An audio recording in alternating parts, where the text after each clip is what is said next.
It was a quiet, almost serene night in the control room at NASA's Jet Propulsion Laboratory. The lights were dim, the hum of the servers providing the only background noise as teams of scientists and engineers worked tirelessly through the night shift. Despite the calm atmosphere, excitement bubbled just beneath the surface. Today was different. Dr. Evelyn Carter sat at her desk, her eyes glued to the monitor. She had spent years studying the data from the Kepler Space Telescope, hunting for signs of exoplanets. Thousands of stars had been catalogued, and many of them had yielded tantalizing clues. Possible planets, potential Earth-like conditions, but nothing had prepared her for what was about to happen. A small beep from her terminal interrupted the steady silence. Her pulse quickened. A new data transmission had come in from the observatory's latest sweep of the stars. It was faint but unmistakable. Something was out there. She opened the file, zooming in on the coordinates. "Wait, no, that can't be right," she muttered under her breath. The data showed a planet, an exoplanet, located just 4.2 light-years away, just around the corner. This was it. She was staring at the discovery of a lifetime. A super-Earth, a planet that was potentially habitable, only a short distance away in cosmic terms. She quickly sent the data to the rest of her team, knowing they'd want to confirm it as soon as possible. Moments later, her phone buzzed. It was a call from Dr. Jonathan Wells, the director of the Exoplanet Research Department. "Evelyn, I saw the report. Is it real?" His voice was tight with both disbelief and excitement. "It looks real," she replied, trying to steady her breath. "I need confirmation from the rest of the team, but the readings are strong. We have something incredible here." "Start a preliminary analysis," Jonathan ordered. "We need to know if this is a mistake or the discovery of the century." Dr. Carter began her analysis. She couldn't help but feel a strange sense of awe. To think that humanity could potentially travel to another planet, one not far beyond the reach of our current technology, was nothing short of revolutionary. But that was just the beginning. The implications of the discovery were enormous. If this planet was as promising as the data suggested, it could alter humanity's future forever. The next few days were a blur. The world's media began to pick up on the news, but Evelyn's team kept their heads down, focused entirely on verifying the data. The newly discovered planet, now designated Kepler-442b, was roughly 1.5 times the size of Earth, definitely in the super-Earth category, a planet that was both larger and more massive than Earth, but still potentially capable of hosting life. By the time Jonathan called a press conference, the team had confirmed that the planet was in the habitable zone of its star, a region where conditions could allow liquid water to exist. It orbited a star similar to our Sun, only slightly cooler and older. The planet was stable, with an atmosphere that could support life and perhaps even an ecosystem similar to our own. This could be the most significant find in the history of human exploration, Jonathan had said, his voice reverberating through the crowded press room. Evelyn sat beside him, still trying to absorb the weight of their discovery. There were so many questions. What could they expect to find on this planet? Could life already exist there? And more importantly, how would humanity reach it? "What do we know about its atmosphere?" one reporter asked. "We have preliminary data suggesting that the atmosphere is composed mainly of nitrogen and oxygen," Evelyn answered, her mind still racing with possibilities. "There's also a detectable level of carbon dioxide, though we're still working to confirm the full composition. If it's anything like Earth, this could be a viable environment for colonization." "But how do we even get there?" Another reporter pressed. "Is this planet reachable with our current technology?" Jonathan looked at Evelyn, his face serious. "That's the next challenge. Right now, we're focusing on developing a method of propulsion that can get us there in a reasonable amount of time. As it stands, the current propulsion technology would take tens of thousands of years to reach Kepler-442b. But there are other possibilities we're exploring." Evelyn knew what he was hinting at. Advanced propulsion systems, such as nuclear, fusion drives, or even the concept of a warp drive. These were all speculative, experimental technologies, But the discovery of such a planet could catalyze funding and innovation in ways they had never imagined. But even as the room erupted in questions and excitement, Evelyn's mind wandered to a darker possibility. What if this discovery wasn't just an opportunity? What if it was a warning? What if Kepler-442b had already experienced what humanity might face? A story of a world too advanced or too dangerous for its own good. In the weeks that followed, the press conference, the world's nations rallied together to discuss the implications of the discovery. Governments, scientific organizations, and private corporations all began pouring resources into the potential for space travel to Kepler-442b. NASA had already formed an interdisciplinary team of physicists, engineers, and biologists to begin working on the mission. The biggest challenge, of course, was the distance. Even with the most advanced propulsion technology currently in development, reaching the planet would take decades. But Evelyn and her colleagues were optimistic. There were new propulsion methods being theorized that could shave that time down significantly. A new drive system called the antimatter engine was being tested in theory, promising to travel at a significant fraction of the speed of light. The challenges with antimatter were enormous: storage, containment, and harnessing its power, but the potential was undeniable. Evelyn and her team worked tirelessly on simulations and calculations, aiming to unlock the key to faster-than-light travel. Their work drew the attention of private space companies like SpaceX and Blue Origin, who began to offer support for developing the technology. Space agencies around the world were now united in a way they hadn't been in decades. But there were other challenges that lay ahead, challenges far beyond the realm of propulsion. As the team studied Kepler-442b further, they uncovered troubling data. The planet's orbit, though stable, was influenced by subtle gravitational forces. There were hints that something large, something even more massive than Kepler-442b, might be lurking just beyond the planet's orbit. An unknown object, a rogue planet, or perhaps even a dormant star, could be slowly shifting Kepler-442b's orbit, making its long-term stability uncertain. "Are we sure this planet is safe?" Evelyn asked one evening, her voice tinged with concern as she examined the latest data. Jonathan looked over her shoulder at the screen, his brow furrowed. "We can't be certain, but the risks are manageable for now. If we want to explore, we have to act quickly." The clock was ticking. As the pressure mounted to solve the propulsion problem, the team also turned their attention to the environmental factors on Kepler-442b. While initial scans showed the presence of oxygen and water, they couldn't rule out the presence of dangerous pathogens, extreme weather patterns, or even dormant tectonic activity that could make landing dangerous. The world waited, and the crew at NASA pushed forward with everything they had. The dream of colonizing another world was within their grasp, but the risks were equally high. No one knew for sure what awaited them on Kepler-442b. Would it be a paradise waiting to be explored, or a hostile world too dangerous for human life? The breakthrough came when Dr. Luis Herrera, a leading expert in propulsion physics, announced a major discovery. They had successfully developed a prototype engine capable of reaching speeds that were a significant fraction of the speed of light. The spacecraft would be equipped with advanced life support systems, making the journey a one-way trip that would take about 30 years. "The next step is preparing the crew," Luis said, his voice full of excitement. After months of rigorous training, the first mission was ready. A select group of astronauts, scientists, and engineers would embark on this historic voyage. The mission was dubbed Project Horizon, and it would be the first human journey beyond the solar system. As the ship prepared for launch, Evelyn stood with Jonathan on the observation deck, watching as the massive spacecraft, Voyager 2, was prepped for its journey. "Are we really ready for this?" she asked softly. Jonathan looked out at the ship, his expression unreadable. "We don't have a choice. We're on the verge of humanity's next great leap. If we don't take it, we may never know what's out there."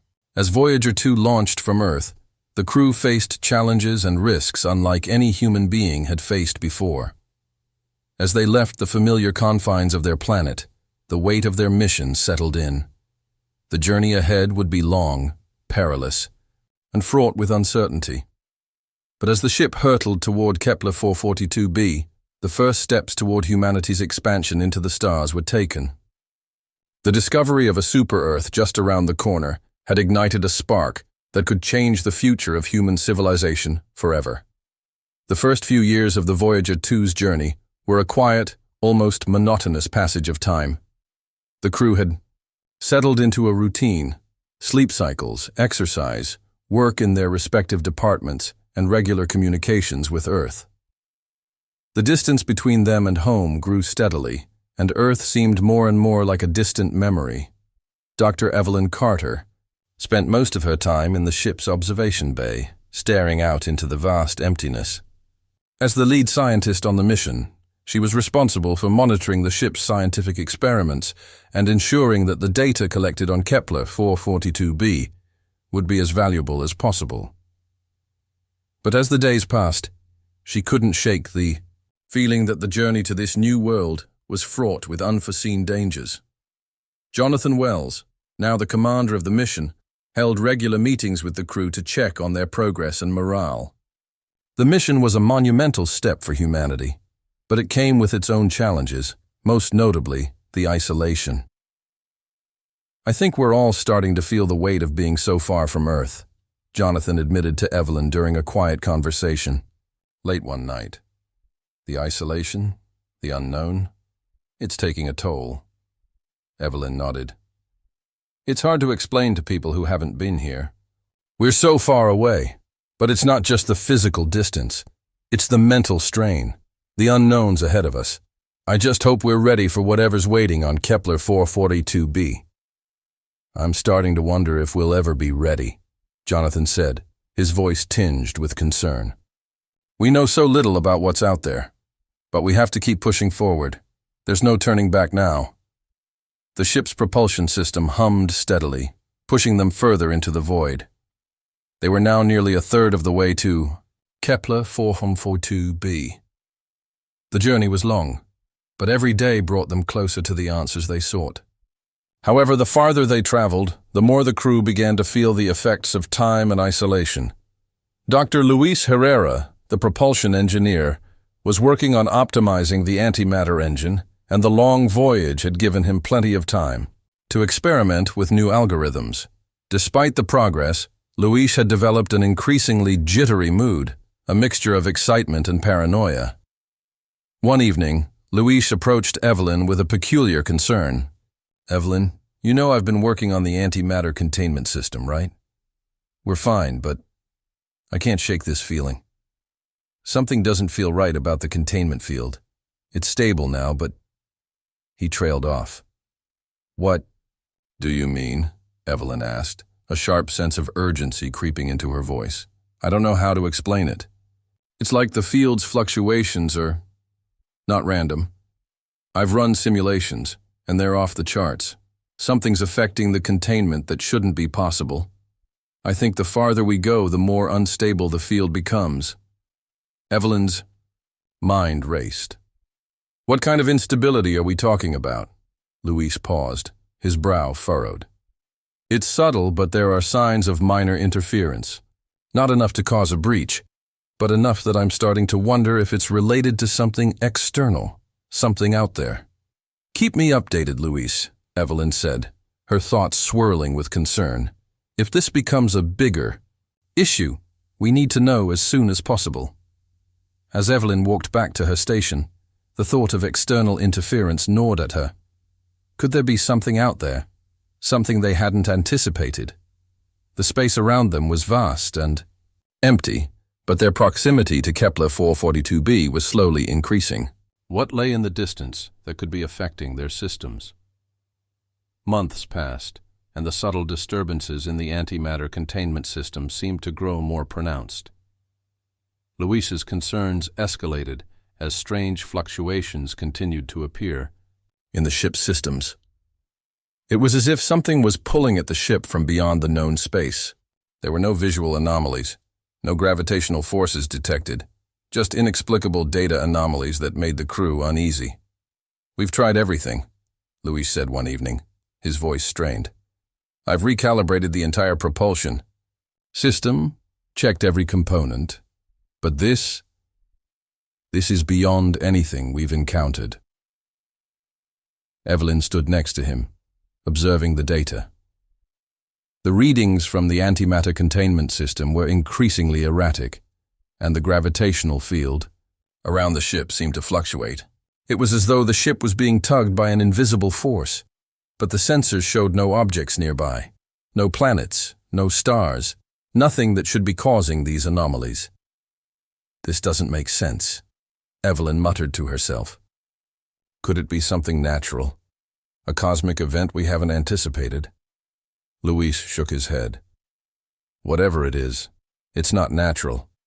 It's affecting the whole ship, not just the propulsion systems. I've tried isolating the anomaly, but it's everywhere. I think we might be dealing with something external." Jonathan had been briefed on the issue and convened a meeting with the crew to discuss the situation. The atmosphere in the conference room was tense. "We're approaching Kepler-442b, Jonathan said, his voice tight. "I know the unknowns ahead are already heavy on everyone's minds, but now we have this disturbance. Luis, do you have any explanation for what could be causing it?" Luis hesitated, exchanging a nervous glance with Evelyn. "No concrete explanation, but I believe it's coming from outside the ship. It feels deliberate, almost as if something is pulling at us." Evelyn could see that Jonathan was struggling to maintain his composure. "What can we do about it?" "We'll have to keep monitoring it," Luis replied. "If the anomaly continues to worsen, we might have to make course adjustments or slow down our propulsion to keep the ship stable." "But I need to know more." Evelyn's mind raced. The idea that something was affecting their systems from the void outside the ship was troubling. What could it be? And why was it happening now, so close to Kepler-442b?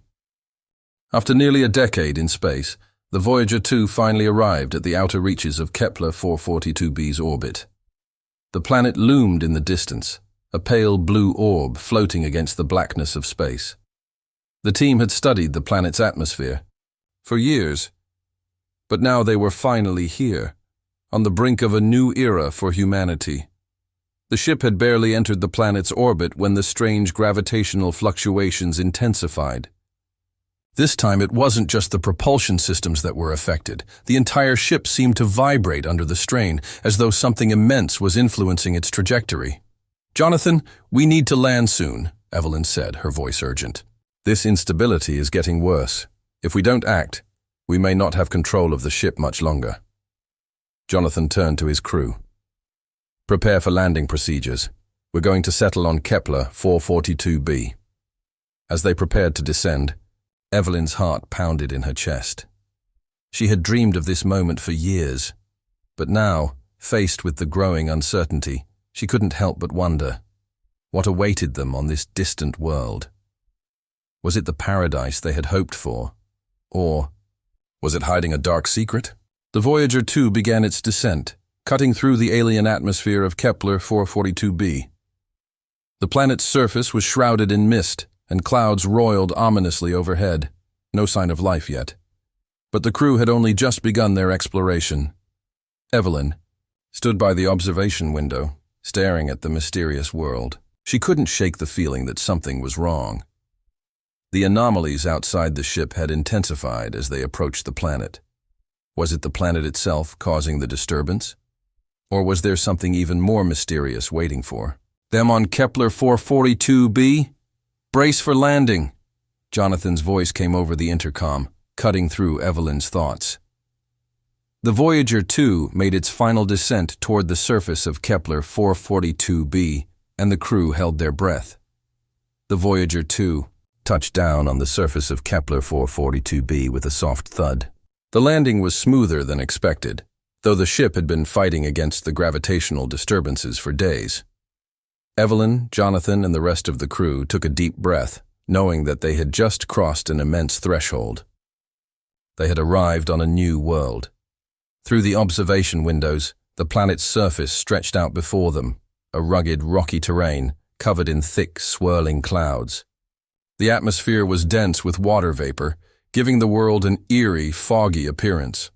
The land appeared inhospitable, the surface scarred by occasional volcanic eruptions and vast mountain ranges. But the real question was, what lay beneath this mysterious exterior? "Let's get to the surface and start the exploration," Jonathan said, his voice resolute, though the tension in his eyes betrayed his calm demeanor. "We've got a lot of ground to cover, and we need answers." Evelyn nodded, her heart pounding in her chest. The team quickly suited up for their first excursion. The plan was simple: gather initial data on the surface, deploy automated probes to study the soil and atmosphere, and search for signs of life, microbial or otherwise. As they stepped outside the ship and onto the alien soil, the first thing they noticed was the silence. There were no animal calls, no wind howling through the air. Just an unnatural quiet, as though the planet was holding its breath. Luis scanned the area with his equipment, his eyes darting across the landscape. "Something's not right," he muttered. "The atmosphere composition seems unstable. The sensors are picking up anomalous readings." "Could it be the planet itself?" Evelyn asked, stepping forward cautiously. "Are the gravitational shifts affecting the atmosphere too?" Luis shook his head, his brow furrowed. "It's something else. It's like the planet's alive, in some way. Whatever is out there, it's not just the terrain. There's something much more complex at play." "Let's stay focused," Jonathan interjected. "We came here for answers, and we're going to find them." The team continued their exploration, setting up a series of equipment to monitor the planet's surface and atmosphere. They deployed probes that drilled into the soil, capturing data on the planet's chemical composition. There were traces of minerals that suggested volcanic activity had shaped the landscape over millennia, but nothing seemed out of the ordinary at first. But then, as night began to fall, an unexpected signal disrupted the team's communications. Systems. The interference came from deep beneath the surface. At first it was faint, barely noticeable, but then it grew stronger, a rhythmic pattern that seemed to pulse with a strange energy. "It's coming from below us," Evelyn said, her voice trembling as she looked at the readings. "There's something down there, something powerful." The crew was now on edge. Whatever it was unlike anything they had ever encountered. It wasn't just the planet's geology. It was something active, something alive. They decided to investigate further. A drill was set up to dig down into the surface, and they waited as the machine slowly descended into the ground. The rhythmic pulse became stronger, vibrating through the floor of the ship. The deeper they drilled, the stronger it became. Then, the drill hit something. A sudden jarring stop reverberated throughout the team. "It's a barrier," Luis said, staring at the readings. "Whatever we've been hearing is coming from behind this. It's like a sealed layer, something we're not meant to access." "Can we break through it?" Jonathan asked, his voice hard. "We can try," Luis answered, frustration building in his tone. "But it won't be easy. This barrier is unlike anything we've encountered," as they worked to break through the mysterious barrier. The crew couldn't shake the sense that they were on the edge of something monumental. They had come seeking the truth about Kepler-442b, but now it felt as though the planet itself was hiding something, a truth too dangerous to be discovered. After hours of work, the barrier finally gave way, and the drill descended deeper into the core of the planet. Suddenly, the rhythmic pulse intensified, resonating through the ship with such force that it shook the walls. The team rushed to monitor the readings as the drill broke through to a hidden chamber below. The drill's video feed flickered to life, revealing a vast, underground cavern. But it wasn't just a natural formation. The cavern was filled with structures, complex, geometric designs that appeared to be artificial and possibly ancient. The walls of the cavern were lined with strange symbols and patterns, faintly glowing in the dim light. "Are we seeing this?" Luis gasped, his eyes wide. This is not natural. Evelyn's heart raced as she studied the footage. The chamber was far too intricate to be a mere geological formation. It was clear now. Kepler-442b had once harbored a civilization. One that had long since disappeared, or perhaps one that still lingered beneath the surface, its presence hidden for eons.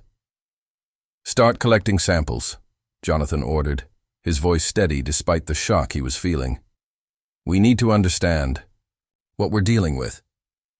As the team ventured into the chamber, they discovered more. Strange devices and artifacts scattered across the floor. It was a forgotten world, a silent testament to a lost civilization. But then they found something more, something terrifying. In the center of the chamber was a massive object, unlike anything they had ever seen. It was a crystalline structure, pulsating with a strange energy. The pulse matched the rhythm they had been detecting. It was the source of the disturbance. "It's alive," Evelyn whispered, her voice tinged with fear. "The planet, the pulse, it's connected to this." Luis moved closer to the crystal, his hand hovering near it. "It's a power source, but it's not like anything we've ever encountered. This energy, it's alien." Suddenly the pulse grew louder, more insistent. The chamber began to rumble, and the crystal started to glow brighter, its energy intensifying. The ground beneath their feet began to tremble. "We need to leave now," Jonathan shouted, his voice panicked, but it was too late. Before they could make it back to the surface, the planet's core seemed to come alive. The ground cracked open as massive seismic shifts rocked the cavern. The crystal pulsated violently, sending waves of energy through the planet, triggering volcanic eruptions and violent storms on the surface. The crew raced back to the ship, trying to avoid the falling debris and the seismic tremors that seemed to shake the entire planet. They reached the surface just as the Voyager 2 began to lift off, struggling to break free from the chaotic forces that had been unleashed. "What have we done?" Luis shouted, his face pale with fear as the ship ascended. "We didn't know," Jonathan yelled back. "We didn't know this would happen." The ship barely made it into orbit as the planet below them erupted into chaos. Kepler-442b, once a promising new world, had become a ticking time bomb, its ancient power awakened by the crew's interference. Evelyn looked out of the observation window, her mind racing. They had come to discover the secrets of the planet, but instead they had unleashed something far more dangerous than they could have imagined. Kepler-442b wasn't just a planet. It was a weapon, a dormant force that had been waiting for the right moment to awaken. As the crew watched the planet crumble below them, they knew one thing for certain. The secrets of the universe were far more complex and far more dangerous than they had ever imagined. The Voyager 2 returned to Earth. Months later, the crew forever changed by the events they had witnessed. Kepler-442b was no longer a beacon of hope for humanity. It was a warning, a reminder that in the quest for knowledge, there were forces far beyond human comprehension, forces that could reshape or destroy entire worlds. Dr. Evelyn Carter stood before the United Nations, giving a report on the mission's findings. The world listened, captivated and fearful of the new truths humanity had uncovered. "We sought to explore the stars," she said solemnly.